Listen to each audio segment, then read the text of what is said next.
அரசியலில் இயங்கக்கூடிய மக்கள் சமூகத்திற்கு சில நன்மைகளை செய்ய வேண்டும், அதற்காக தான் அவங்க இருக்கிறாங்க. அப்படி இருக்கும்போது அதில் ஒருத்தராக நான் இருக்கணும்னு நினைக்கிறேன்னா நான் அதில் இருக்கக்கூடாதா? அப்படி இல்லாமலேயே நம்ம செய்ய முடியுமா? இதுதான் கேள்வி. முதலாவது விஷயம், அல்லாஹ் நமக்கு என்ன கட்டளையிட்டு இருக்கிறானோ அந்த கட்டளையை செய்வது தான் நமக்கு முக்கியம். அல்லாஹ்வுடைய கட்டளை அல்லாஹ்வை வணங்குவதையும் நபியை பின்பற்றுவதையும் அல்லாஹ் நமக்கு மார்க்கமாக்கியிருக்கிறான். அதுதான் லா இலாஹ இல்லல்லாஹ் முஹம்மது ரசூல். இதில் நமக்கு முழுமையான மார்க்கம் இருக்கு. இந்த மார்க்கத்தில் இப்படிப்பட்ட கூட்டங்களாக நாம் பிரிவது ஒரு நன்மை என்று இருந்திருந்தா இது நமக்கு வலியுறுத்தப்பட்டு ஆர்வமூட்டப்பட்டிருக்கும். இன்னைக்கு இருக்கக்கூடிய சூழல், உதாரணத்துக்கு இந்தியாவில் நாம் முஸ்லீம்கள் சிறுபான்மையாக இருக்கக்கூடிய நாடு, பெரும்பான்மை முஸ்லீம் அல்லாதவர்கள் இருக்கிறாங்க. இப்படிப்பட்ட கட்டத்தில் நம்ம எப்படி நடந்து கொள்ள வேண்டும் அப்படிங்கிற ஒரு கேள்வி வரும். இதற்காக தனித்தனி அமைப்புகளாக, இயக்கங்களாக அல்லது சில சின்ன சின்ன கட்சிகளாக இயங்குவதோடைய தேவை ஏதாவது இருக்கா அப்படின்னா, முதல் விஷயம், ஏன் தேவை வருது அப்படிங்கிற கேள்வி. தேவை என்ன? உதாரணத்துக்கு ஒரு அரசியல் இயக்கம் இருக்குன்னா அதிகாரத்தின் தேவை தான் மிக முக்கியமாக அதோடைய நோக்கமாக இருக்கும்.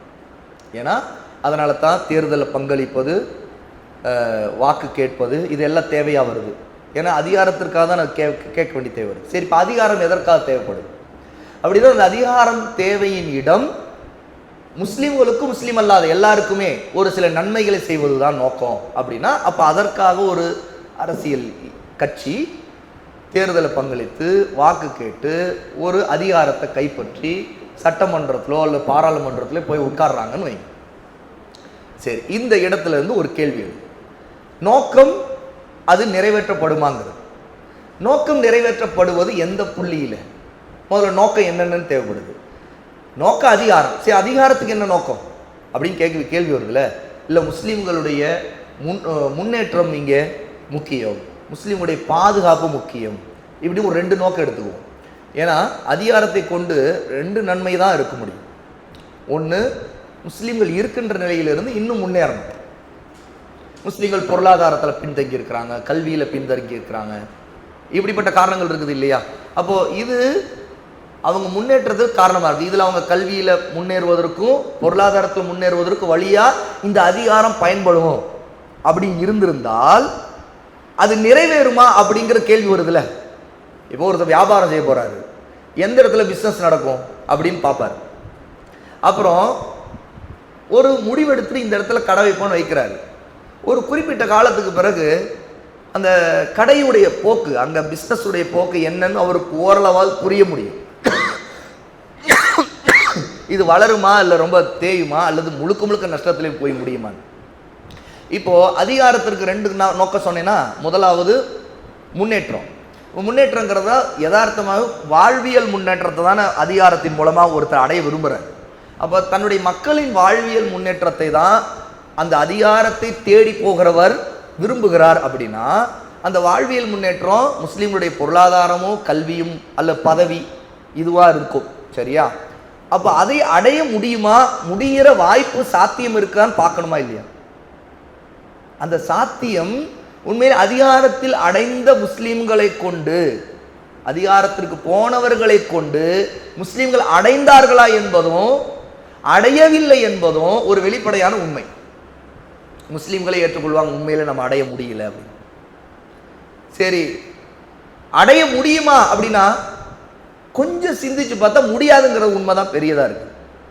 காரணம் என்னன்னு கேட்டா, முதல்ல முஸ்லீம்களுடைய பொருளாதாரம் முன்னேற வேண்டும் அப்படின்னா அதுக்கு முஸ்லீம்களுக்கு உழைப்பு இல்லாம எல்லாம் கிடைச்சிருமா? உழைக்காமலே கிடைச்சிருமாங்க? இல்லைங்க. இங்க இந்தியாவிலே முஸ்லீம் தான் ஆட்சி செய்யறார், ஒரு முஸ்லீம் பிரதமர்னு நினைச்சுக்கோங்க. சரியா? ஏன் வீட்டில் ஒரு சோம்பேறி இருக்கிறான், அந்த பிரதமரால இவன் என்ன அனுபவிப்பான்? இவன் முன்னேறுவானா? முன்னேற முடியாது. முதல்ல அல்லாஹ் தஆலா செல்வத்தை அவன் தான் அதிகாரத்தில் வச்சிருக்கான். அல்லாஹ் தன் நாடுவோருக்கு செல்வத்தை வாரி வழங்குறான், நாடுவோருக்கு சுருக்குகிறான். யாருக்கு அல்லாஹ் வாரி வழங்கி விட்டானோ அவங்களுக்கு கட்டளையிடுறான், சுருக்கப்பட்டவர்களுக்கு இவ்வளவு நீ கொடுத்தரணும். இப்போ அதுதான் ஜக்காத்துன்னு சொல்கிறோம். வருடந்தோறும் 2.5% அல்ல யாருக்கு அந்த வாங்க வேண்டிய கட்டாயத்தில் இருக்காங்கன்னா அவனுக்கு கொடுக்குன்னு கட்டளையிட்டு இருக்கான்ல. இவ பொருளாதார சமநிலை என்பது அல்லாஹ் தஆலா வாங்குவோர் கொடுப்போர் கொண்டு ஆக்கியிருக்கிறான், அரசியல் அதிகாரத்தில் இல்லை. இதை புரிஞ்சுக்கணும். ஏன்னு கேட்டால் சமூகத்தில் இப்போ ரொம்ப ஏழையாக இருக்கிற ஒருத்தர், அவருக்கு இலவசமாகவே நீங்கள் நிறைய கொடுக்குறீங்கன்னு வைங்க, அவன் அதை கொண்டு முன்னேறினருக்கு அவன் அதை பயன்படுத்தினா தானே. உதாரணத்துக்கு நீங்கள் உங்கள்கிட்ட ஒருத்தர் வராரு, ரொம்ப கஷ்டத்தில் இருக்கீங்க, சரிப்பா நான் 10,000 ரூபா கொடுக்குறேன், நீ ஏதாவது சம்பாதிச்சு உழைச்சிக்கிறியா, அல்லது நான் 1 லட்ச ரூபா கொடு நீ வியாபாரம் பண்ணுறியா அப்படின்னு கேட்குறீங்க. நீங்களும் பார்க்குறீங்க அவனுக்கு கொடுத்து அவன் வியாபாரம் பண்ணி அவன் ஏதோ ஒரு விதத்தில் முன்னேறுவதற்கு ஒரு வாய்ப்பாக இருக்கும், நீங்கள் கொடுப்பீங்க. ஒருத்தன் அவன் முன்னேற மாட்டான், உழைக்க மாட்டான், ஊதாரியை செலவழிச்சிருவான், அவன் ஒரு சோம்பேறி, அவன்கிட்ட எவ்வளோ பணம் கொடுத்தாலும் வீணாத விரயம் தான் ஆகுனா நீங்கள் உங்கள் பிள்ளைக்கு கூட கொடுக்க மாட்டீங்க தானே? உண்மை தானே? கொடுப்போமா? இவன் கொடுத்தா வீணாக்கு போயிடுவான், தரமாட்டேன். பொருளாதார முன்னேற்றம் ஒரு உம்மத்துக்கு வர்றது ரசூலுல்லாஹ்வுடைய காலத்தில் எப்படி வந்துச்சு? அதிகாரத்தை கொண்டு வந்துச்சா? ரசூலுல்லாஹ் அதிகாரத்தை அடைந்த பிறகு கூட ஜக்காத்தை வசூலித்து ஜக்காத் தேவை உள்ளவர்களுக்கு அது பங்கிடப்படுவதன் மூலமாக, இன்னொரு பக்கம் உழைத்தவர்களுக்கான சரியான ஊதியம் நேரான வழியில் அவர்களுக்கு கொடுப்பதன் மூலமாக நடந்துச்சு. அதான் முந்தைய காலம் ஜாகிலிய காலத்தில் ஏமாற்றி கொண்டிருந்த நிலை இருந்துச்சு. அல்லாஹ் தஆலா நபியை அனுப்பி நபியின் மூலமாக நீதியை கற்றுக் கொடுத்து, உன்னிடம் வேலை செய்யக்கூட நீ ஏமாற்றக்கூடாது, ஒரு கூலி முறையாக கொடுக்க வேண்டும். இதன் மூலமாக பொருளாதார சமநிலை வந்துச்சு. நம்மிடம் பொருளாதார சமநிலை வரணும், பொருளாதார ரீதியாக நம்ம முன்னுக்கு வரணும்னா அதிகாரத்தில் இருக்கும் நம்ம ஒன்றும் பண்ண வேணும். உண்மையிலே பார்த்தா ஒரு யதார்த்தமான உண்மை, அதிகாரத்துக்கு போகணும் அவங்க தான் பொருளாதாரத்தில் என்ன செய்துக்கிறாங்க, தங்களை வளப்படுத்திக்கிறாங்க. வேணும் முஸ்லீம்கள் இருக்கிற நல்லவர் அதிகாரத்துக்கு போயிருந்தாலும் ஒரு எம்எல்ஏவாக இருப்பார், எம்பியாக இருப்பார், அவன் உண்மையில ஒரு நல்ல முஸ்லீமாக இருந்தாலும் அவர் வேண்டுமானா அல்லாஹ்வுக்கு அஞ்சி அவர் எதையும் அனுபவிக்காம உஷாரா எச்சரிக்கையாக இருந்துக்கலாம்.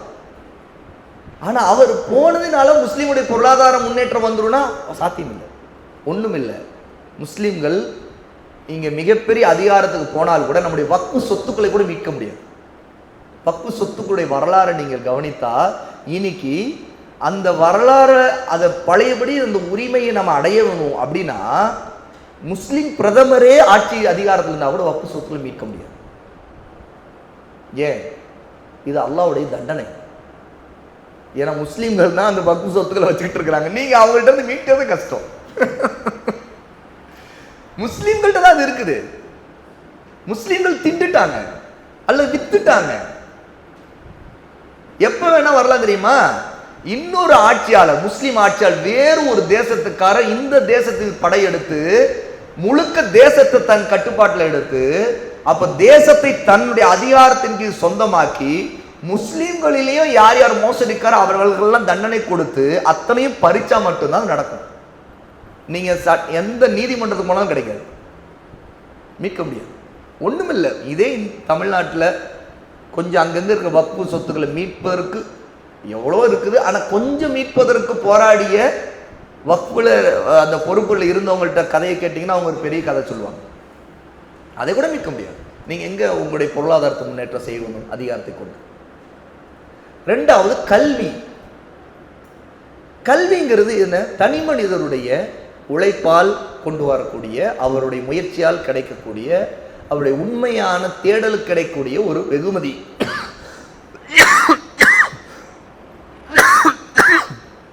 அல்லாஹ் கொடுக்கக்கூடிய அறிவு, அது மார்க் அறிவாக இருக்கட்டும், மற்ற விஷயங்களாக இருக்கட்டும். பள்ளிக்கூடத்தில் ஒரு பிள்ளை நல்லா படித்தாலும் அல்லாஹ் அந்த அறிவு கொடுத்தாலும் அந்த பிள்ளை நல்லா ஃபர்ஸ்ட் மார்க் எடுக்கும். அதிகாரத்தை கொண்டு இருக்கிறவங்க படித்தவங்கள வேணா தகுதி உள்ளவங்களை அதை பாராட்டலாம், அதுக்கு பரிசளிப்பு செய்வாங்க. அதிகாரத்தை கொண்டு அது நடக்காது. இதெல்லாம் நடக்கலைங்கிறது இப்போ உள்ள நிதர்சன வரலாறு. நீங்கள் சுதந்திரம் வாங்கிய காலத்திலிருந்து இன்னைக்கு வரைக்கும் உள்ள காலத்தை பாருங்க, இல்லை சுதந்திரத்துக்கு முந்தைய நிலையும் பாருங்க. அதாவது இது எல்லாமே ஒரு கனவு, ஆசை. இது இந்த ஆசையை ஒரு கனவா கட்டி வைத்துட்டு நம்ம ஒன்றின் பின்னாடி போயிட்டே இருக்கிறோம். அது உண்மையிலே தொடர்ந்து நமக்கு தோல்வியை கொடுக்குதுங்கிறத கூட நம்ம நின்று நிதானிச்சு சிந்திச்சு சுதாரிக்க தெரியல நமக்கு. ஏன்னா நமக்கு வேறு வழியே இல்லைங்கிற ஒரு மனநிலைக்கு வந்துட்டோம். ஆகவேதான் நமக்கு அரசியல் கட்சிகள் தேவைப்படுது. ஆனா அதனால் ஒன்றுமே நடக்கலைங்கிறத இதுவரைக்குள்ள வரலாறை பார்த்த யாருமே மறுக்க மாட்டாங்க. யாராவது இல்லைங்க நாங்க இவ்வளவு பெற்ற மாற்றத்தை கொண்டு வந்திருக்கிறோம் அப்படின்னா அந்த மாற்றம் உண்மையில அவங்களால வந்துதான் இருக்காது. உண்மையிலேயே அந்த மாற்றங்கள்ல ஏதாவது ஒரு சில நன்மைகள் நடந்திருந்தா அது குர்ஆன் சுன்னாவை கொண்டு வந்திருக்கும். குர்ஆன் சுன்னாவை பின்பற்றிய மக்களால் வந்திருக்கும். இந்த காபிருடைய வழிமுறையில் இருக்கக்கூடிய அரசியலோ அல்லது கலாச்சாரங்களோ கொண்டு வந்திருக்காது. இது குர்ஆன் சுன்னாவால் நடந்துதான் இருக்கும். இப்ப பாருங்க, இந்த அதிகாரம் எல்லாம் இல்லாத பட்சத்தில் இதெல்லாம் சாத்தியப்படுத்த முடியுங்கிறதுக்கு என்ன தெரியுமா ஆதாரம்? இந்த அதிகாரத்தில் இருக்கிறவங்களை விட இல்லாதவங்க தான் முஸ்லீம்களுக்கு நிறைய நன்மை செய்யறாங்க. எப்படி எப்படி சொல்லுங்க பாப்போம். இந்த அதிகாரத்தில் யாருமே இல்லாத மக்கள் அவங்க தான் நிறைய நன்மைகளை முஸ்லீம்கள் செய்துட்டு இருக்கிறாங்க. முதலாவது பொருளாதாரம் எடுத்துக்கொள்ளுங்க. பொருளாதாரம் இன்னைக்கு சமூகத்தில் நம்முடைய உம்மத்தில் மிகப்பெரிய பொருளாதாரம் ஜக்காத்தின் மூலமாக முஸ்லிம்கள் பலர் பயனடைய காரணமா இருக்குன்னா எது? இஸ்லாம். முஸ்லிம்களில் அல்லாஹ்வுக்கு அஞ்சியவர்கள். அல்லாஹ்வுக்கு அஞ்சாதவன் ஜக்காத் கொடுத்துருப்பானா? அப்ப இன்னைக்கு யாராவது ஒருத்தர் ஜக்காத்தை கொண்டு நன்மை அடைஞ்சிருக்காருன்னா இன்னொருத்தர் அல்லாஹ்வுக்கு அஞ்சி அவர் கொடுத்தாருன்னு அர்த்தம். இதுக்கு அரசியலுக்கு என்ன சம்பந்தம்? உண்மையிலே இது தாவாவனால் நடந்ததா இருக்கும். இப்போ 10 பேர் உட்காந்து படிச்சுட்டு இருக்கீங்க, 100 பேர் படிச்சுட்டு இருக்கீங்க, அங்கே ஒருத்தர் குத்பா கேட்குறாரு, ஒருத்தர் ஜும்மால பயான் கேட்குறாரு, அவருக்கு ஜக்காத்தை பற்றி ஒரு விஷயம் அல்லாஹ்வுக்கு நாளைக்கு நீ பதில் சொல்லணும். உன்னுடைய செல்வத்தை அல்லாஹ் உனக்கு கொடுத்துருக்கிறான், நீ இதுல இருந்து நீ எவ்வளோ கொடுத்தியோ அதில் எல்லாமே கணக்கு இருக்குது, நீ செலவழிச்சது கணக்கு இருக்குது, நீ உனக்கு கொடுக்க வேண்டும், இவ்வளோ செல்வம் இருந்தால் இவ்வளோ கொடுக்கணும் சட்டம் இருக்குன்ட்டு தெளிவுபடுத்திய கல்வி உள்ளவங்க இருப்பாங்க இல்லையா? அதன் மூலம் ஒருத்தனுக்கு ஈமான் சரியாகி அவனுக்கு அந்த நேரத்தில் இறையச்ச தக்குவா வந்து நான் அல்லாஹ் என்னை ரப்பு எனக்கு கொடுத்துருக்கிறான், நான் ஒரு காலத்தில் எப்படி இருந்தேன், எனக்கு இவ்வளோ கொடுத்துருக்கேன், நாளைக்கு அல்லாட்ட நான் போனேன்னா பதில் சொல்லணும், அதனால் அவன் கொடுத்துருப்பான். அதனால் பயனடைஞ்சவங்க தான் இன்னைக்கு இந்த அரசியல் அதிகாரம் எதுவும் இல்லாமல் அதை செய்துக்கிட்டு தான் இருக்கிறோம். இதெல்லாம் நடந்துக்கிட்டே இருக்குது. இதுக்கெல்லாம் யார் எந்த அரசியல்வாதியும் பிரச்சாரம் பண்ற ஜக்காத் கொடுங்கலாம் காரணம் அவங்க பேசல. அவங்க பேசுகிற பேச்சே சப்ஜெக்டே வேற. அதை பேசிகிட்டு இருக்கிறவங்க ஆலிம்கள் தான் பேசிகிட்டு இருக்கிறாங்க, மஸ்ஜித் இமாம்கள் பேசிகிட்டு இருக்கிறாங்க, மதரசாவில் ஓதிட்டு வந்தவர் பேசிகிட்டு இருக்கார், அல்ல யார் அல்லாஹ் கொஞ்ச நேரம் குரானை படித்தார் அவர் அதை செய்துட்டு இருக்கார், அவர் மக்களுக்கு சொல்கிறார். ஒரு ஏழையாக இருந்தாலும் இன்னொருத்தர் தனக்கு தெரிந்த நண்பர் ஒருத்தர் செல்வம் உள்ளவராக இருந்தால் அல்லாஹ் கொஞ்சப்பா நீ உங்களுக்கு தெரிஞ்சவங்க சொந்தத்தில் எவ்வளோ கஷ்டப்படுறவங்க அவனுக்கு ஜக்காத் கொடுன்னு சொல்லுவார். அப்போ பொருளாதார முன்னேற்றம் எப்படி வருது? குர்ஆன் சுன்னாவல் வருது. ரெண்டாவது கல்வி. உண்மையிலே அரசியல் இந்த மாதிரி கட்சி இயக்க பின்னணியில் இயங்குகிற எத்தனை இளைஞர்கள் கல்வியில பின்தங்கி தான் போறாங்க. ஏன்னா அவங்களுடைய திசை மாறுது, அவங்களுடைய சிந்தனை மாறுது, அவங்களுடைய இயங்கும் தளம் மாறுது. அவங்க ஆக்கப்பூர்வமான முயற்சிகளில் இறங்குறதை விட அவங்களுடைய நேரங்கள் நிறைய இந்த அரசியல் நடவடிக்கைகள் இருக்கக்கூடிய கலைபரம், இந்த ஆர்ப்பாட்டங்கள், இந்த குழப்பங்களுக்கு மத்தியில் அவங்க சிதைகிறாங்க. அதுல அவங்களுடைய சக்தி பரவலாக விரைஞ்சு போகுது, கலந்து போகுது, கரைஞ்சு போகுது. நல்லா கவனிச்சு பாருங்க. இதுல எதுலையுமே இறங்காதவன் தான் அவுட்ஸ்டாண்டிங் ஸ்டூடெண்ட்டாக ஒரு காலேஜில் வருவான். உண்மையா இல்லையா? இந்த எந்த பாதையில இருக்காத ஒருத்தன் தான் கமிட்மெண்ட்டாக தன்னுடைய கல்வியில ஒழுங்கா காலேஜ் போயிருப்பான், பள்ளிக்கூடத்தில் ஒழுங்கா இருந்திருப்பான். அதுக்கு பிறகு தன்னுடைய இலக்கு, தன்னுடைய மிஷன் தெளிவாக வச்சிருப்பான். அவன் தான் வந்து டாப்பரா வந்திருப்பான். டாப்பரா வந்தவங்களை யாருன்னு பாருங்க, ஒரு புள்ளி உரம் எடுத்து பாருங்க. அவங்களுடைய கல்விக்கு நேரத்தை கொடுத்தாங்க, படிச்சான், கஷ்டப்பட்டான், ராவும்பல் அடிச்சான், அவன் தீசிஸ் எழுதினான், உட்கார்ந்து எழுதினான், ஆய்வு செய்தான், கல ஆய்வு செய்தான்.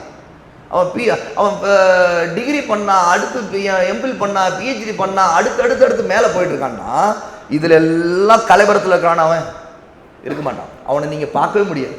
நீங்க யாரெல்லாம் பெரிய பெரிய டாப்பா பதவிகளில் போய் உட்கார்ந்தவங்களை பாருங்க, ஒண்ணும் இல்லைங்க. ஐஏஎஸ், ஐபிஎஸ், என்னது வேற பொறுப்புகள் எல்லாம் இந்திய அளவில் அல்லது ஒவ்வொரு நாட்டிலேயும் அந்தந்த அதிகார வர்க்கத்தில் போய் உட்கார்றவங்க இதுல யாரோ இருங்கிட்டு இருக்கிறவங்களா இருக்காங்களா? இது எதுலையும் இதில் யார் தெரியுமா இருக்கிறாங்க?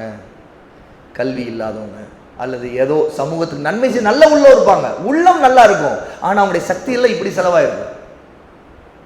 ஏதோ என் பிள்ளைக்கு சந்ததிக்கு ஏதோ நல்லது நடக்கும்னு நினைப்பார் அவரு, ஆனால் அது நடக்காதுங்கிறது அவருக்கே தெரியாது. ஏன்னா அவங்க பிள்ளை படித்தாதான் கிடைக்க போகுது, உழைச்சாதான் கிடைக்க போகுது, உழைச்சாதான் காசு, படித்தாதான் கல்வி. எப்பவுமே எந்த துறையிலும் நீங்க டைவர்ஷனோடு இருந்தீங்கன்னா நீங்க அதுல மிளிர முடியாது, அதுல முன்னேறவே முடியாது, நீங்க அழிஞ்சு போயிருவீங்க. நீங்க எந்த துறையில போறீங்களோ அதுலதான் நீங்க அடுத்தடுத்து போவீங்க. உதாரணத்துக்கு பாருங்க, ஒருத்தர் ஆரம்பத்துல ஒரு ஒரு ஒரு சும்மா தெருவில் ஒரு சமூக சேவன் 2 செய்துட்டு இருக்கான்னு வைங்க, அடுத்து அவன் ஒரு கவுன்சிலர் எலெக்ஷன் நிற்கிறான்னு வைங்க, அடுத்து அடுத்து அடுத்து அடுத்து அவன் பாருங்க ஒரு கோல்டு வச்சிருப்பானா, நாளைக்கு என்னவாக போகிற அப்படின்னா, நாளைக்கு நான் சட்டமன்றம் போகணும், பாராளுமன்றம், எம்எல்ஏ போகணும். அப்போ அவன் ஒரு ரூட்டை போட்டிருந்தானா அதில் மட்டும்தான் நம்ம போகிறான், அவன் வேறு இதில் போகிறான். இதுதான் யதார்த்தம். ஒரு டாக்டராக ஆகணும்னு நினச்சா அதுக்கான ரூட்டில் தான் போகணும். ஒருத்தன் அரசியல்வாதியாக ஆகணும்னு நினச்சா அதுக்கான ரூட்டில் அவன் போவான்.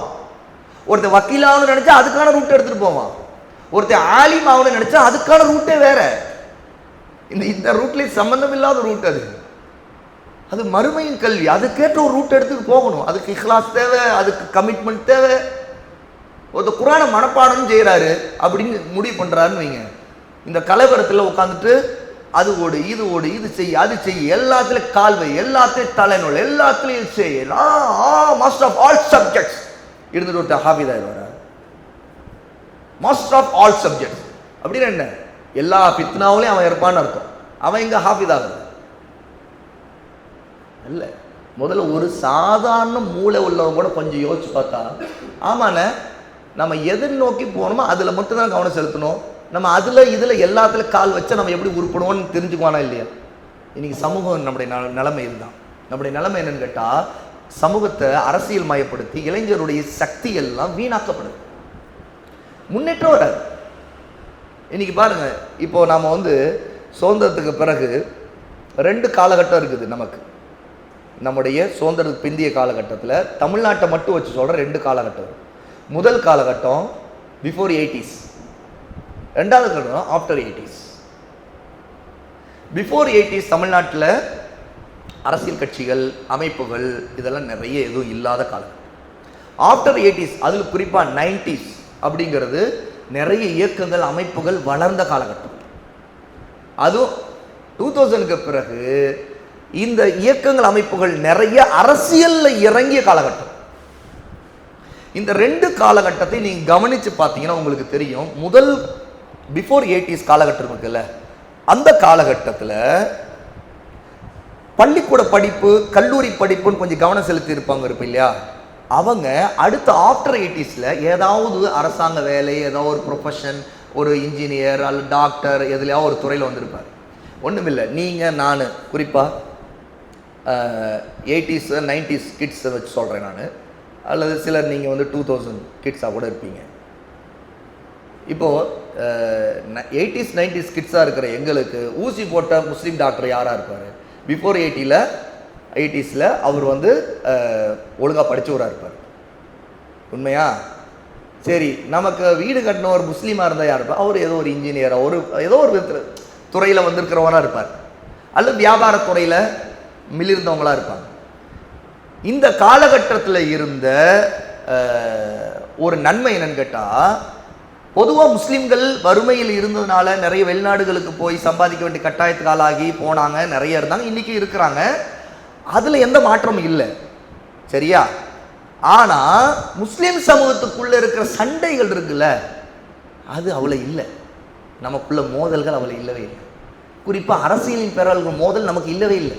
ஏன்னா அப்போ இருந்த ஒரே கட்சி தான், முஸ்லீம்களுக்கு மட்டும்தான். முஸ்லீம்கள் மற்ற காப்பீர்களுடைய கட்சிகளில் கொஞ்சம் இருந்திருக்கிறாங்க. ஆனாலும் முஸ்லீம்கள் மீது இருந்த அபிப்பிராயம், ஒரு முஸ்லீம் ஒரு கட்சிங்கிற அடிப்படையில் 1-2 இருந்தாலும் ஒரு கட்சிங்கிற அடிப்படையில் ஒரு அபிப்பிராயம், ஒரு ஒருங்கிணைந்த நிலை இருந்துச்சு. ஆஃப்டர் 80s, அதுலேயும் குறிப்பாக 90sக்கு பிறகு 2000க்கு பிறகு உள்ள நிலைமை ரொம்ப நம்முடைய நிலைமை மோசமாக கடந்த 20 வருஷத்தில். ஏன்ட்டு நம்முடைய இளைஞர்கள் உடைய அதில் யாரெல்லாம் இந்த அமைப்புகள் கட்சிகளில் இயங்குகிற அளவுக்கான அவங்க முன்னேறவே இல்லை. ஒன்று அவங்க ஏதோ ஒரு தொழில் செய்து முன்னேறி இருக்கணும். நம்முடைய முஸ்லீம்களில் எத்தனை பிரைவேட் லிமிடெட் கம்பெனிஸ் உருவாயிருக்குன்னு நினச்சி பாருங்க. நான் ரொம்ப உங்களுக்கு பிராக்டிக்கலான விஷயத்தை பேசுறேன். எத்தனை முஸ்லீம் கம்பெனிஸ், பிரைவேட் லிமிடெட் கம்பெனிகள் இருக்குது தமிழ்நாட்டில் முஸ்லீம்களுக்கு சொந்தமானது. ரொம்ப அரிதா 1-2 உருவாயிருக்கிறது, வளர்ந்தது அப்படின்னு பார்த்தா 80s 90s பிறகு உள்ள தலைமுறையில் உள்ளவங்க, அந்த அதில் வந்து அந்த காலகட்டத்தில் வளர்ந்தவங்க, அப்போ படித்த பிறகு கொஞ்சம் வெளிநாட்டிலையும் சம்பாதிச்சு அதுக்கு பிறகு நிரூபித்தவங்க. இவங்க யாருமே அவங்க வந்து களத்துலலாம் வந்து வேலை செய்யலை. அவங்க வந்து சமூகத்தில் அவங்க நல்ல வியாபாரம் பண்ணியிருக்கிறாங்க, ஒரு நல்ல இடத்துக்கு பொருளாதாரத்தில் முன்னேறி இருக்கிறாங்க. அவங்களால ஏன் முடிஞ்சு அப்படின்னா அவங்க இந்த மாதிரிலாம் இயங்குற, அதாவது இந்த மாதிரி நம்முடைய சக்தி எப்படி வீணா இருக்குங்கிறதுக்கு உதாரணம் என்னன்னா, எப்போ முஸ்லீம் சமூகத்தில் இளைஞர்கள் அவங்களுடைய இலக்கு ஒன்று பொருளாதாரம்னா உண்மையாக ஒழுங்காக கல்வி சார்ந்து ரெடியாகி ஒரு நிறுவனத்தை நடத்த, அல்ல ஒரு நிறுவனத்தை எப்படி நடத்தணும்னு அறிஞ்சு ஒரு வியாபார நிறுவனத்தை பெரிய அளவுக்கு வளர்த்து அதுக்கு தர வேண்டிய நேரம், உழைப்பு, ஒரு சிஸ்டமேட்டிக்கான உழைப்பு கொடுத்துருக்குறாங்களான்னா இல்லை. இதில் எல்லாம் நமக்கு பின்னாடி வந்தவங்க இல்லை, நமக்கு முன்னாடி இருக்கிற அவங்களாம் ஏதோ இதில் போட்டு உழப்பிட்டு இருக்கிறாங்களா நம்மை போல இல்லை. இன்னும் சொல்ல போனால் நாம் நம்மள இருக்க செல்வந்தர்கள்ட்ட இருக்கிற செல்வம், ஏழைகள்கிட்ட இருக்கிற செல்வம், 2 பேர்ட்ட இருக்கிற நேரம், ரெண்டையுமே எடுத்து மொத்தமாக கொண்டு வந்து தெருவில் போட்டோம். எல்லாம் இந்த அரசியலுக்காக. அதில் இழந்ததெல்லாம் நாம தான். எந்த பலனையும் நயா பைசா நம்ம அடையல, நம்முடைய உம்மத்தை அடையல. மாறா நம்முடைய சமூகத்து இளைஞர்கள் திரும்ப எப்போ போல வெளிநாட்டுக்கு போயிட்டு இருக்கிறாங்க. திரும்ப அவங்க படிப்புலையும் கல்வி ரீதியாகவும் ஒன்றும் பெரிய அளவுக்கு இல்லை. அவன் கொஞ்சம் நஞ்சம் நல்லா இருந்தானா அவனுக்கு திடீர்னு அவனுக்கு வேற ஏதாவது உசுப்பேத்தி நாம் நிற்கணும், நாம் வெல்லணும் அப்படின்னு கையை தூக்கி காட்டணுன்னு அவன் அப்படின்னு சொல்லி வந்தானா அவன் அதிலே போயிடும். அவ்வளோதான் அவன் இருக்க திறமை. அவன் நல்ல பேச்சாளனாக ஆயிடுறான். மேடையில் பேசுகிறார், சூப்பருங்க, எவ்வளோ நல்லா பேச்சாளர். அவனுக்கு இருக்கிற வேற திறமையெல்லாம் எல்லாம் நாசமாக போச்சு. ஏன்னா கடைசியில் பார்த்தா அவனுடைய நிலைமை அவன் வீட்டில் தான் தெரியும். நான் யாராவது இந்த அரசியல் அது இது ரொம்ப ஆக்ரோஷமாக வந்து சமூகத்துக்கு நம்ம செய்யணும், அது இது செய்யணும், முதல்ல உங்கள் மனைவிட்ட நான் கேட்கணும் அப்படின்னு. கல்யாணம் ஆனதும் மனைவிட்ட கேட்கணும். கல்யாணம் ஆகிற உங்கள் அத்தாட்ட, உங்கள் அத்தா அம்மாட்ட நான் கேட்கணும் உங்கள் நிலவரம். அப்போ நீங்கள் வீட்டுக்கே உண்மையாக நல்லவனாக இல்லை, நீங்கள் எதுக்கு இந்த சமூகத்துக்குன்னு இருக்கிற உங்களை மாதிரி இன்னும் 100 பேரை உருவாக்க நினைக்கிறீங்க? போங்க போய் நல்ல காரியங்களை பாருங்கள், இதுல எல்லாம் வராதீங்க அப்படின்னு. இதுதான் உண்மை. எல்லாரிடத்துலையும் யாரெல்லாம் இப்படி வந்து டைவர்ஷனோட தானும் கெட்டு சமூகத்தையும் கெடுக்கிறாங்களோ அவங்களுக்கு எல்லாம் சொல்றது இதுதான், அல்லாஹ்வுக்கு அஞ்சுங்க. இது எல்லாம் சுண்ணாவுக்கு வர்றான பாதை. இந்த பாதையில போனீங்கன்னா நீங்க திரும்பி 20 வருஷத்துக்கு பிறகு திரும்ப பாருங்க, அதே நிலைமை தான் நிற்கும். நீங்க எந்த இடத்துல இருந்தீங்க அதே இடத்துல இருப்பீங்க. எந்த மாட்டோம் உங்க சந்ததியை நீங்க கைவிட்டுருவீங்க, உங்க பிள்ளைகளையும் கவனிக்க மாட்டீங்க. அவங்களுடைய படிப்பு, கல்வி சார்ந்த ஒழுக்கம் எதுலையும் நீங்க கவனிக்க முடியாது. ஏன்னா நீங்க எல்லாம் வெளியில தான் கிடப்பீங்க. எல்லாம் நீங்க ஒரு கனவு பட்ட வச்சுக்கிட்டு நான் அதை அடையணும், நாம எல்லாம் செய்யணும், இது செய்யணும், அது செய்யணும், ஒன்றுட்டு அடுத்து இன்னொன்று அடுத்து இன்னொன்று. இப்போ நாம் இருக்கிறது போர்க்களம் அப்படின்னு. எப்பா இதெல்லாம் நீ என்னப்பா எந்த உலகத்தில் பிறக்கிற? உனக்கு பின்னாடி நிறைய நடந்துகிட்டு இருக்குது, உனக்கு எதுவுமே தெரியாது. நீ ஒரு உலகத்தில் உனக்கு என்ன காட்டியிருக்கலாம் அந்த உலகத்தை பிடிச்சிக்கிட்டு நீ தொங்கிட்டு இருக்கிற. இது ராங் ரூட்டு அப்படிதான் சொல்றேன். இதில் ஒரு நன்மையும் இல்லைங்கிறது ஒவ்வொரு பெத்தெடுத்த தாய்க்கும் தந்தைக்கும் தெரியும். தம் பிள்ளைய இப்படி தான் விட்டதுனால கடைசியில் என் பிள்ளை இப்படி போனாங்கன்னு சொல்லுவாங்க பாருங்க. அதனால சொல்லுவேன், யாராவது ஒரு இளைஞர் நான் அதை செய்ய போறேன், இதை செய்ய போறேன், அரசியல் அது பெரிய மாற்றத்தை வர போறேன், சமூகம் உம்மத்து அப்படின்னு நான் நிறைய பண்ண போறேன் அப்படின்னா, இங்க இருப்பா உங்க அத்தா அம்மா என்ன சொல்லுவாங்க எனக்கு தெரியும். நீங்க இப்ப என்ன படிச்சிருக்கீங்க அப்படின்னு கேட்டால் அவர் ஒன்று சொல்லுவார். உண்மையில் அவருடைய படிப்புக்கும் அவருடைய தொழிலுக்கும் ஒன்றுமே சம்மந்தம் இருக்காது. அதனால அவர் ஒன்றும் சம்பாதிக்கிறவராகவும் இருக்க மாட்டார். அவருக்கு அடுத்த லெவலில் அவர் கேரின்னு ஒன்று இருக்கவே இருக்காது. சரி அடுத்துக்கு என்னதான் செய்ய போறீங்க, இதுக்கு பிறகு என்ன செய்ய போறீங்க, இப்படிதாங்க அப்படிமா. இது வந்து ஒரு ஏமாற்றமான ஒரு பாதை. ஆக நம்ம இளைஞர்களுக்கு யாருக்குமே இன்று இருக்கக்கூடிய சமூகத்தில் ஏதோ மாற்றத்தை கொண்டு வரங்கிற பேரில் கேட்டால் அதிகாரத்தை அடைஞ்சிட்டோம், அதெல்லாம் நடக்காது. அதெல்லாம் அல்லாஹ்வோட தான் அதிகாரம் இருக்குது. முதல்ல நம்முடைய அக்கீதா என்ன? ஆட்சி அதிகாரம் யார் கொடுக்கறது? அல்லாஹ் தானே. அல்லாஹ் தான் நாடுவோர் கொடுப்பான், தான் நாடுவோர் கொடுக்குவான். அதை பார்த்துக்கிட்டே இருக்கிறோமா இல்லையா? நம்ம கையில் ஒன்றும் இல்லை. நம்ம போடுறது எல்லாத்துக்கும் மேலே அல்லாவுடைய ஒரு பிளான் இருக்கும். அதில் உள்ள ஹிக்மத்தை அறிகிற அளவுக்கு நம்மளுக்கு இல்மு இல்லை, நம்மளுடைய சமூகத்துக்கு இல்மு இல்லை. அதனால தான் சொல்கிறோம், இது உங்களுக்கு இப்போ நாங்கள் இப்படி இருக்கிறோம் நீங்கள் நினைக்கிறீங்க, நீங்கள் எடுத்த முயற்சியெல்லாம் வீணாக போச்சு நாங்கள் நினைக்கிறோம். இப்போ என்ன சொல்கிறீங்கன்னு நான் கேட்டேன். அதனால் ஒரு நன்மை இல்லை. வாங்க சமூகத்துக்கு தான் குர்ஆன் சுன்னாவின் அடிப்படையில் முதல்ல வீட்டு சீர்திருத்தம் வரணும், அண்டை வீட்டாட்டு சீர்திருத்தம் வரணும். இதன் மூலமாக பொருளாதார முன்னேற்றம் செய்யணுமா, ஜக்காத் கொடுக்க சொல்லணும், நீ உழைக்கணும், நானும் ஜக்காத் கொடுக்கணும், நானும் சம்பாதிக்கணும். ஹலாலா நான் சம்பாதிச்சேன்னா அல்ஹம்துலில்லாஹ் நானும் நாளைக்கு ஜக்காத் கொடுக்கலாம் இல்லையா? அப்படி தானே? அதான் பொருளாதார முன்னேற்றம். எல்லாம் நாடுவதுதான் நடக்கும். கல்வினா அவனும் அவன் படித்தாதான் கல்வி. படிக்காமலே மார்க் போட்டுருவானா? கொஞ்சம் பர்சன்டேஜில் வேணால் கொஞ்சம் இடஒதுக்கீடு, அதில் ஒரு அலாட்மெண்ட் கிடைக்கலாம். அலாட்மெண்ட் வச்சுட்டா அதை வச்சுட்டு எல்லாம் நடந்துருமா? நடக்காது. அலாட்மெண்ட் இருந்து படிக்கலைங்கிறனால இடம் சும்மா கிடக்கும். இது யார் மறுப்பா? மறுக்க முடியுமா? உண்மை. அலாட்மெண்ட் கிடைச்சி எத்தனையோ இடங்கள் முஸ்லீம்களுடைய அலாட்மெண்ட் வீணாக போகுது. யார் வர்றது? யார் வர்றது? ஏன்னா அதுக்கான தகுதி உள்ள கல்வி உள்ளவனே இல்லை. ஏன்னா இவன் அங்கே அலைஞ்சிக்கிட்டு இருக்கானே, இவன் எங்கே போய் இவன் படிக்கிறது? இவன் படிக்கவே இல்லை, அப்புறம் எப்படி? அவன் தான் காணா போயிடுறான், அப்புறம் கிளம்பி போயிடுறான், வெளிநாட்டுக்கு போயிடுறான். கல்வி இல்லை, படிக்கிறது இல்லை. அது காரணமே இங்கே உள்ள சூழல். அவனை திசை திருப்பக்கூடிய மிகப்பெரிய அபாயங்களை எல்லாம் பலவிதமான இயக்கங்கள், அமைப்புகள், கட்சிகளால் நாம் அவனை குலைச்சிட்றோம், சிதைச்சிட்றோம். அதுக்கப்புறம் அவன் நடுத்தருக்கு வந்து நிற்கிறானா, எனக்கு அறிவும் அவன் திரும்பி பார்க்கும்போது நான் படிக்கவும் இல்லை, என் வாழ்க்கை இப்படி போச்சு, இப்போ என்ன செய்ய, நீ வெளிநாட்டுக்கு போன அவனை அனுப்பிட்டு. இதுதான் நிலவரம். ஆக இது எல்லாமே அல்லாஹ் பாதுகாக்கணும். ஒரு சரியான பாதை இல்லை. இதுதான் நமக்கு உலமாக்கள் சொல்லக்கூடிய அறிவுரை. நீங்கள் என்ன கல்வியை என்ன நீங்கள் நேரத்தை கொடுத்து இஹ்லாஸாக இல்மை கற்றுக்கொள்கிறீங்க, எந்த அளவுக்கு துன்யாவோட விஷயத்தில் சரியான அளவுக்கு மார்க்கத்து வரம்புக்கு உட்பட்டு நீங்கள் உங்கள் ரிசுக்கை தேடிக்கிறீங்களோ அல்லாஹ் அதை கொடுத்துருவான். நிர்ணயிக்கப்பட்டது ரிசுக்கு. தாயின் கர்ப்பத்தில் ரூஹ் ஊதும் போதே அல்லாஹ்வுத்தாலா நமக்கான ரிசுக்கு நிர்ணயித்துட்டான். அது நிச்சயமாக கிடைச்சிரும். அதை பற்றி கவலைப்பட தேவை. அதிகாரத்தில் தான் நமக்கு வாழ் உரிமை கிடைக்கும் இல்லை. உங்கள் ரிசுக்கு நிர்ணயிக்கப்பட்டது. அது இன்னைக்கு யார் அதிகாரத்தில் இல்லாவிட்டாலும் கிடைச்சிட்டு தானே இருக்குது. எங்கே இருக்குதோ அங்கே போய் தேடிக்கிறோம் இல்லையா? எத்தனையோ பேர் இங்கே இல்லாத நல்லா இருக்கும். அல்ஹம்துலில்லாஹ் வெளிநாட்டில் எங்கே நம்ம அரபு நாடுகள் நல்லா இருக்கும். முஸ்லீம்கள் நம்ம மக்கள் இங்கே இருக்கிறத விட அங்கே இருக்கிற நல்லா தான் இருக்கும். அல்ஹம்துலில்லாஹ் அங்கே ஒன்று அவன் குடும்பத்தோடு இல்லாவிட்டால் அங்கே சம்பாதிச்சு இங்கே கொடுத்த தன்னுடைய பிள்ளைகளை பொண்டாட்டிகளை நல்லபடி பார்த்துக்கிறான், தன்னுடைய குடும்பத்தை பார்க்குறான், தன்னுடைய சொந்தங்களை பார்த்துக்கிறான். இங்கே இருந்தானா அது கூட செய்ய மாட்டான். அதனால தான் சொல்கிறான், ஒன்று அங்கே போயிடு, இங்கே இருக்கிற குழப்பத்தில் இன்னும் நீ மீனாக போயிடுவேன் அப்படின்னு தான் சொல்லுவோம். இல்லாட்டி குடும்பத்தை காப்பாற்ற மாட்டாங்க. இப்படியே ஊர் சுற்றுவான். ஏதாவது ஒன்று சும்மா ஃபோனில் வாட்ஸ்அப்பு அது இதில் ஒரு முகநூல் அது இல்லை இப்படி வீராவேசம் பேசிக்கிட்டு இது பண்ணிட்டு அங்கே போனால் அங்கே வேலை நடந்துக்கிட்டு டைம் இல்லை டைம் இல்லை. அங்கே போய் வேலையில் ஜாயின் பண்ணிட்டான்னா அங்கே பெண்ட் எடுத்து வேலையை வாங்க. அவன் உழைச்சவன் கூலி வாங்கணும், கூலி வாங்கிட்டு குடும்பத்தை கவனிக்கிறான்.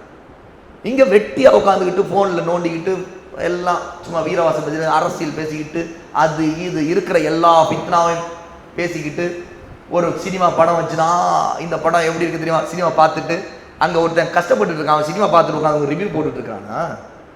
அங்கே கஷ்டப்பட்டு இருக்க ஒருத்தன் இங்கே இருக்கிற அரசியல் நிறுவனங்களை பார்த்துக்கிட்டு ஏதாவது நொட்டை எழுதிக்கிட்டு இருக்கானா. அவனுக்கு அதெல்லாம் இல்லை. அவனுக்கு முக்கியம் அவன் தான் நல்ல முஸ்லீம். அவன் 5 வேளை ஒழுங்காக தொழுது குடும்பத்தை கவனிச்சானா அவன் நல்ல முஸ்லீம். அல்ஹம்துலில்லாஹ் அவன் தன் கடமையை கரெக்டாக செய்தான்னு அர்த்தம். உம்மத்தின் பேரால் ஃபித்னா செய்கிறவன் உண்மையில நல்ல முஸ்லீம். அவன் ஒரு முட்டாள். அவன் இருக்கிற முஸ்லீம்களையும் கெடுத்து பல விதத்தில் குழப்பங்களில் தள்ளி, இதில் இன்னும் மோசமாக சில இளைஞர்கள் ஏதாவது ஒரு விதத்தில் ஆவேசப்பட்டு உணர்ச்சி வசப்பட்டு ஏதாவது ஜிகாது அது இதுன்னு இறங்கி இன்னும் உம்மத்துக்கு கேடை கொண்டு வர்ற வேலையெல்லாம் நடந்துக்கிட்டு இருக்கு. அவதான் சொல்கிறோம், இதெல்லாம் சுன்னாவுக்கு முன்னான பிதத்வாதிகளுடைய பாதை, வழிகேடருடைய பாதை. நாம் அது யாரோடும் இதில் ஒட்டி இருக்கக்கூடாது. இல்மை படிக்கணும், அமல் செய்யணும், நம்முடைய குடும்பத்தை கவனிக்கணும், நம்முடைய உம்மத்தில் நம்மளாலும் முடிஞ்சு நன்மை செய்யணும். அல்ஹம்துலில்லாஹ் நம்ம சம்பாதிச்சோமா, நம்ம ஜக்காத் கொடுக்க முடியும், ஜக்காத் கொடுக்கணும். ஜக்காத் இல்லாவிட சதக்கா கொஞ்சம் கொடுக்கணும். எதாவது நம்ம அல்லாஹ் நம்ம கொடுத்ததை கொண்டு செய்ய அல்ஹம்துலில்லாஹ் அல்லாஹ்வுடைய திருப்தி அடைஞ்சிடலாம். அந்த நிலையில் நமக்கு மௌத்து வந்துச்சுன்னா அல்ஹம்துலில்லாஹ் ஒருத்தர் கல்யாணம் பண்ணார், மனைவி செய்ய வேண்டிய கடமை செய்தார், ஒரு மனைவி தன் கணவன் செய்ய வேண்டிய கடமை செய்தாங்க, தாயும் தந்தை பிள்ளைகள் செய்ய வேண்டிய செய்தாங்க, பிள்ளைகள் தாய் தந்தை செய்ய அல்ஹம்துலில்லாஹ் அவ்வளோதான் முஸ்லீமுடைய வாழ்க்கை. இந்த ஃபித்னா உலகம் இப்படி தான் இருக்கும். இது மறுமை நாள் வரைக்கும் இருக்குது. இதில் மறுமையின் அடையாளங்கள் இதில் போட்டுக்கிட்டு எல்லாத்தையும் தலையில் போட்டுக்கிட்டு பெரிய உலகத்தை மாற்ற போகிற மாதிரி பெரிய வீரவாசன் எல்லாம் பேசிக்கிட்டு இருக்கிறதெல்லாம் மிகப்பெரிய அறியாமை. அது திரும்பி பார்த்தா நமக்கு தெரியும், எத்தனை வருடம் போச்சோ அத்தனை வருடம் அப்படியே தான் இருக்கும். அப்படியே உலகத்தை அப்படிதான் பார்ப்போம். அப்படிதான் பக்கத்துல இருக்க அப்படிதான் இருப்பான். முன்னாடி இருக்க உலகம் அப்படிதான் இருக்கும். அரசியல் அப்படிதான் இருக்கும். எல்லாமே அப்படிதான் இருக்கும். ஏன்னா இதுதான் யதார்த்தம். இதுதான் அறிஞர்கள் உலமாக்கள் இந்த உலகத்துடைய யதார்த்தத்தை குர்ஆன் சொன்ன அடிப்படையில் வழங்கி இருக்கிறாங்க. புரியுதா? அதனால அது நம்ம ஏமாற்றிக்கொள்றது. இந்த பாதை நமக்கு பாதுகாப்பு. ரெண்டாவது, அதிகாரத்தின் அடிப்படையில் பாதுகாப்பு சொல்றாங்க இல்லையா, அப்பதான் நம்மை பாதுகாத்துக் கொள்ள முடியும். பாதுகாப்புங்கிறது என்ன? உயிரையும் வாழ்க்கையை பாதுகாக்க. இது அல்லாஹ் கொடுக்கிற பாதுகாப்பு. அதனால இல்லை, இப்படி நம்ம நினைச்சாலே ஷிர்க். அதாவது நம்ம அதிகாரத்தில் போனாதான் பாதுகாப்பு, நமக்கு ஒரு முஸ்லீம் எம்எல்ஏ இருந்தாதான் பாதுகாப்புன்னு நினைச்சாலும் ஷிர்க் ஆயிடும். ஆமா, என்கிட்ட இந்த பாதுகாப்பை நம்ம யார் மேல தவக்குள் வைக்கிறோம்னா இந்த அதிகாரத்தின் மேல் தவக்குள் வைக்கணும். உலமாக்கள் நமக்கு போதிச்சிருக்கிறாங்க. ஆகவே தௌஹீதை படிங்க படிங்க படிங்கன்னு சொல்றோம். இது ஷிர்க். இது அல்லாஹ் தான். அல்லாஹ் வலியுள்ளதீன ஆமனு. அல்லாஹ் என்ன சொல்றான்? அல்லாஹு வலியுள்ளதீன ஆமனு. ஈமான் கொண்டவர்கள் அல்லாஹ் தான் பாதுகாவலன். இந்த அதிகாரம் இல்லாம தான் இருக்கி இருக்கிறோம். நம்முடைய எதிரிகள் தானே எல்லா மட்டத்திலையும் அதிகாரத்தில் இருக்கிறாங்க. யார் பாதுகாத்துக்கிட்டு இருக்கிறது?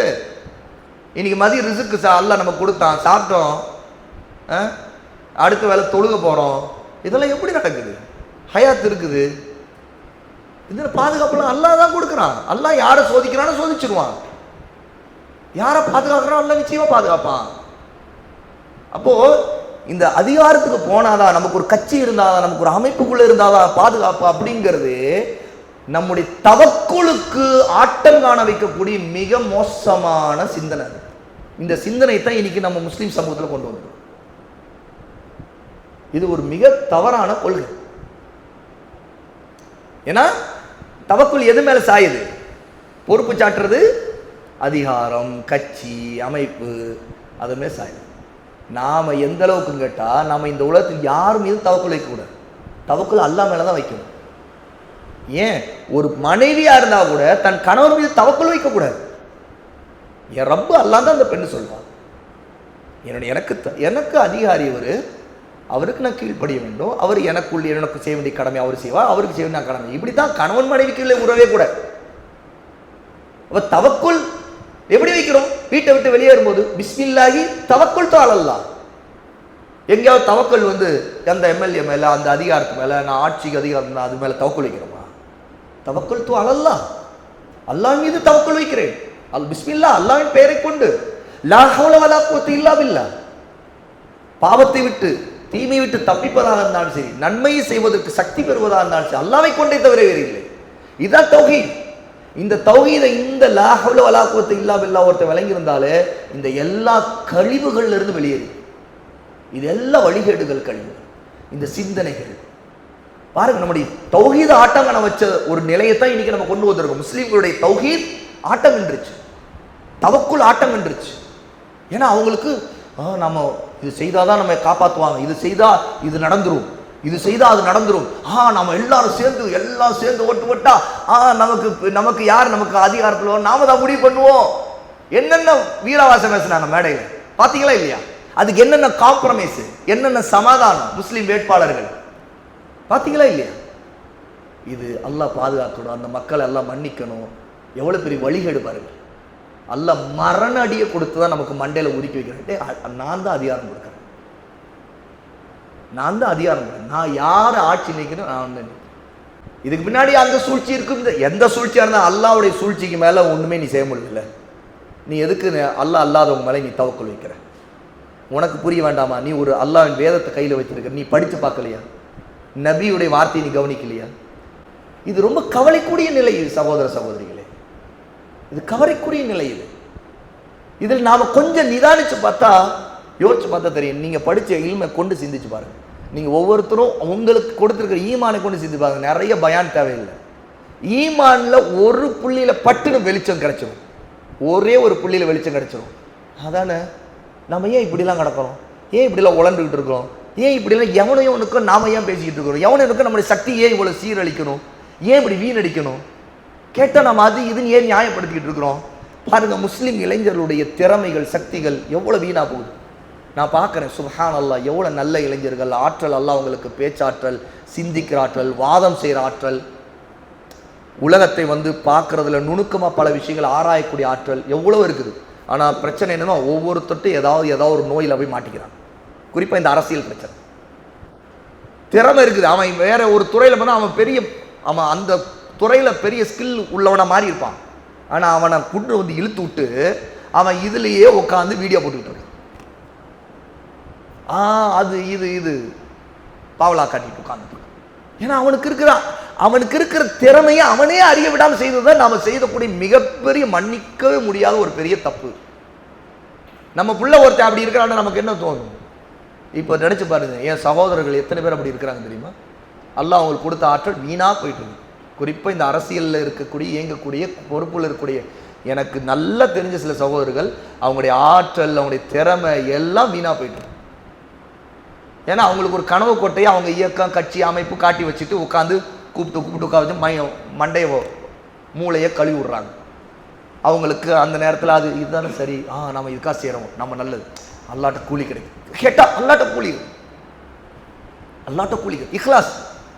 ஆனால் அவங்களுக்கு இல்மு இல்லை. ஆனால் அவங்களுடைய திறமையெல்லாம் வீணா போகுது.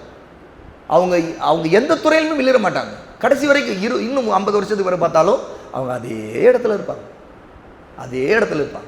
கடைசியில் திரும்பி பார்த்தா எங்களுக்கு இத்தனை சீட் கிடைச்சிச்சு, இத்தனை இது நடந்துச்சு. எல்லாம் நடந்துச்சு. என்னதான் நடந்துச்சு? உங்கள் குடும்பத்தில் என்ன நடந்துச்சு? உங்கள் பக்கத்து வீட்டுக்காரங்களுக்கு என்ன நடந்துச்சு? ஒன்றும் நடந்திருக்காது. திரும்பி பாருங்கள், 75 வருஷம் இது சுதந்திரம் கிடைச்சதுலேருந்து இதுதான். இன்னைக்கு அதை நம்ம இன்னும் புஷ் பண்ணி வைரலாக்கி விட்டு இந்த ஹீட்டை வந்து அதிகப்படுத்தி விட்டு, இதனால் அது சமூக வலைதளம் வந்த பிறகு அதில் வந்து எல்லாரையும் இறக்கி விட்டு எல்லாத்தையும் குதிக்க விட்டு எல்லாரும் பேசி எல்லாரும் எழுதி எல்லாருமே இந்த கும்மாளம் போட்டுக்கிட்டு இருக்கிற நிலைக்கு வந்து எவனும் உருப்பட மாட்டேன். இந்த நிலைக்கு நாம நம்முடைய உம்மத்தை கொண்டு போய் தள்ளுறதுல மிகப்பெரிய வழிகேடு உருவாயிடுச்சு. ஏன்னா அக்கீதா சரியில்லை, இல்மு இல்லை, வழிகாட்டக்கூடங்கள் இல்மு இல்லை. அதான் பிரச்சனை. அவன் சகோதரர்களே, நான் சொல்லுகிறேன், நம்முடைய உலமாக்கள் சொன்னது இதுதான். அல்லாஹும் அல்லாஹ்வுடைய நபியும் சொன்ன கட்டளைகளை அமல் செய்கிறதுல, அந்த இல்மை கற்றுக்கொண்டு அமல் செய்வதில் உலகம் நிர்ணயிக்கப்பட்ட ரிஸ்க் கிடைச்சிரும். நீங்கள் அதுக்கான எந்த இலக்கை நோக்கி போகும் அந்த ரிஸ்க்கு, அந்த துறையே, ஒரு கல்வியாக இருக்கட்டும், ஒரு தொழிலாக இருக்கட்டும், அதில் உங்களை வளப்படுத்திக் கொள்ளும். அதில் அல்லாஹ் கொடுத்ததை கொண்டு ஹலாலமை சம்பாதிச்சு நீங்கள் நன்மையை செய்யும். உங்களுடைய இபாதத்துக்களை சரி செய்யும். இல்லை என்றால் நிறைய விஷயங்கள் வீணாகி போய் நேரங்கள் வீணடித்து ஆயுளை வீணாக்கி எந்த ஒரு நன்மையும் இல்லாமல் குடும்பத்திற்கும் எந்த நன்மையும் செய்யாமல் நாம் ஆயிடும். அதில் நம்ம ரொம்ப எச்சரிக்கையாக இருக்கணும், இதில் ரொம்ப கவனமாக இருக்கணும். ஆகவே இந்த மாதிரி ஒரு கனவுகளை வச்சுக்கிட்டு நம்ம நேரங்களை கடைசியில் அழித்து நாசமாக்கக்கூடாது.